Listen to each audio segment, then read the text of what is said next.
दुनिया में ऐसा कोई भी इंसान नहीं होगा जिसकी ज़िंदगी में समस्याएं या मुश्किलें नहीं आई हों, लेकिन कुछ लोग उन मुसीबतों या आपदा को अवसर में बदल देते हैं और वहीं ज़्यादातर लोग इन मुसीबतों के आगे घुटने तक टेक देते हैं और सोचते रहते हैं कि ऐसा मेरे साथ ही क्यों हो रहा है या भगवान हमेशा मेरे साथ ही ऐसा क्यों करता है। और यही नकारात्मक सोच धीरे धीरे हमारे अंदर घोर निराशा पैदा कर देती है, जिससे आगे चल के हमारी ज़िंदगी हमें एक बोझ लगने लग जाती है या हम अपने आप को एक बोझ या मुसीबत समझने लगते हैं। अगर आपको भी ज़िंदगी में कभी ऐसा कुछ महसूस होता है कि आपकी ज़िंदगी में केवल दुख ही दुख है और आपका जीवन आपको बोझ लगने लगे, तो बस एक नाम याद रखें, निक वुजाइस्की। जी हाँ, आज की ये कहानी इसी इंसान के बारे में है जिसने बिना हाथ पैरों के जीती है ज़िंदगी की जंग। तो ये कहानी शुरू होती है दोस्तों 4 दिसंबर 1982 को, जब ऑस्ट्रेलिया के मेलबर्न में एक बच्चे का जन्म हुआ जिसका नाम था निक वुजाइस्की। निक अन्य बच्चों की तरह स्वस्थ थे, लेकिन उनमें एक कमी थी। वे फोकोमेलिया नामक एक दुर्लभ विकार के साथ पैदा हुए थे, जिसके कारण उनके दोनों हाथ पैर नहीं थे। डॉक्टर हैरान थे कि निक के हाथ पैर क्यों नहीं हैं। डॉक्टर्स ने अपनी तरफ से सभी संभव कोशिश करी, पर निक को इस विकार से छुटकारा नहीं दिला पाए। और अब निक के माता पिता को यह चिंता सताने लगी कि निक का जीवन कैसा होगा, एक बिना हाथ पैर वाले बच्चे का भविष्य कैसा होगा। और जैसा निक के पेरेंट्स ने सोचा था, बचपन के शुरुआती दिन वाकई में बहुत मुश्किल थे। निक के जीवन में कई तरह की मुश्किलें आने लगी। उन्हें न केवल अपने स्कूल में कई तरह की मुश्किलों का सामना करना पड़ा, बल्कि उनकी विकलांगता, अकेलेपन से वे निराशा के अंधकार में डूब चुके थे। वे हमेशा यही सोचते थे और ईश्वर से प्रार्थना करते थे कि काश उनके हाथ पांव मिल जाएं।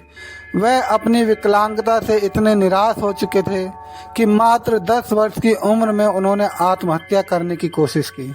एक दिन निक की मां के द्वारा दिए गए एक लोकल अखबार को पढ़कर निक का जीवन के प्रति नजरिया पूरी तरह से परिवर्तित हो गया। यह लेख एक समाचार पत्र में प्रकाशित हुआ था, जो एक विकलांग व्यक्ति की अपनी विकलांगता से जंग और उस पर विजय की कहानी थी। उस दिन निक को समझ में आ गया कि वे अकेले व्यक्ति नहीं हैं जो संघर्ष कर रहे हैं, और भी बहुत से लोग हैं जो विकलांगता का शिकार हैं और इसके बावजूद आम जिंदगी जी रहे हैं।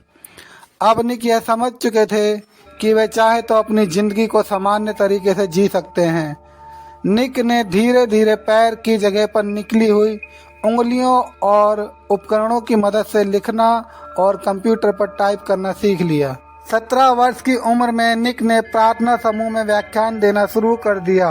21 वर्ष की उम्र में निक ने अकाउंटिंग और फाइनेंस में ग्रेजुएशन कर लिया और एक प्रेरक वक्ता के रूप में अपना करियर शुरू किया।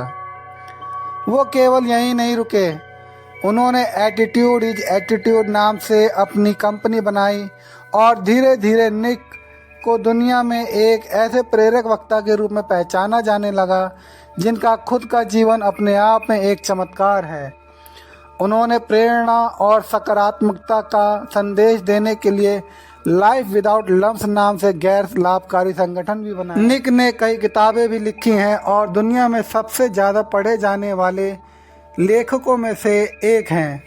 33 वर्षीय निक आज न सिर्फ एक सफल प्रेरक वक्ता हैं, बल्कि वह सब कर सकते हैं जो एक सामान्य व्यक्ति करता है।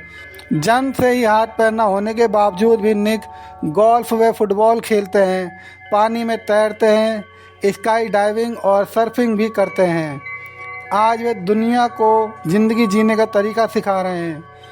निक ने भौतिक सीमाओं में जकड़े रहने के बजाय अपने जीवन का नियंत्रण करने की शक्ति पाली और आशा के इसी संदेश के साथ 44 से ज़्यादा देशों की यात्रा की है।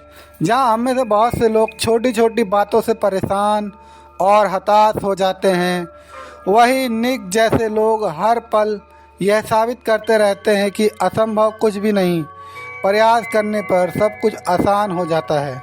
निक जब भी स्टेज शो पर जाते हैं तो अपना एक प्रसिद्ध वाक्य जरूर कहते हैं, मेरा यकीन करिए, उम्मीद खोना हाथ पांव खोने से कहीं अधिक बुरा है। वीडियो को लाइक कमेंट करना ना भूलें। ऐसे ही मोटिवेशनल स्टोरीज़ के लिए हमारे चैनल को आज ही सब्सक्राइब